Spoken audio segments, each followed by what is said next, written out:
খানাপাড়ায় মহিলা উদ্যমিতা প্রকল্পের চেক বিতরণ অনুষ্ঠান। মোট 16,800 মহিলাকে দেওয়া হয় প্রকল্পের টাকা। 3টি বিধানসভা কেন্দ্রের মহিলাদের দেওয়া হয় চেক। প্রকল্পের চেক বিতরণ করেন মুখ্যমন্ত্রী হিমন্ত বিশ্ব শর্মা।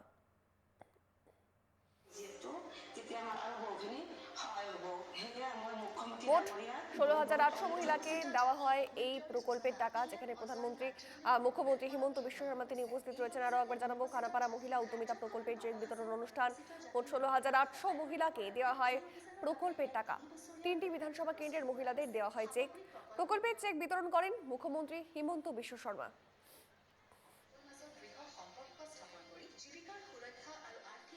মই আপোনালোকক গুৱাহাটীৰে এটা সৰু উদাহৰণ দিম, বহু দূৰলৈ যাব নোখোজো।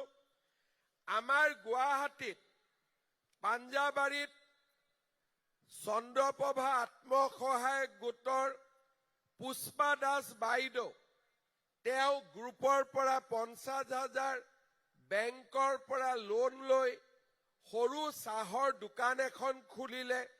এতিয়া পুষ্পা দাস বাইদেৱে 20,000 কৰি মাহত ব্যৱসায় কৰে আৰু 2,40,000 টকা বছৰত উপাৰ্জন কৰে।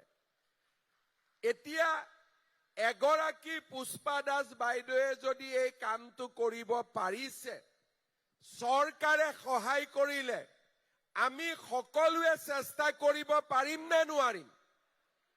কোনে কোনে নোৱাৰে হাত দাঙক। কোনে কোনে চেষ্টা কৰিব তেওঁলোকে হাত দাঙক এইবাৰ। বঢ়িয়া। এই যে আঁচনিটো মাজে মাজে মোক কংগ্ৰেছৰ মানুহবিলাকে গালি পাৰি থাকে, 10,000 কৈ বিলাই দিব, টকা পানীত পৰিব। আমি 10,000 দিলে টকা পানীত পৰে, কিন্তু তেওঁলোকে লুঙি ধুতি দিলে টকাটো পানীত নপৰে। এতিয়া আপোনালোকে মোক কওক, লুঙি ধুতি ভাল নে মহিলাসকলক ডাইৰেক্টলি একাউণ্টত টকা দিলে ভাল? কোন লুঙি ধুতি ভাল নে বেয়া?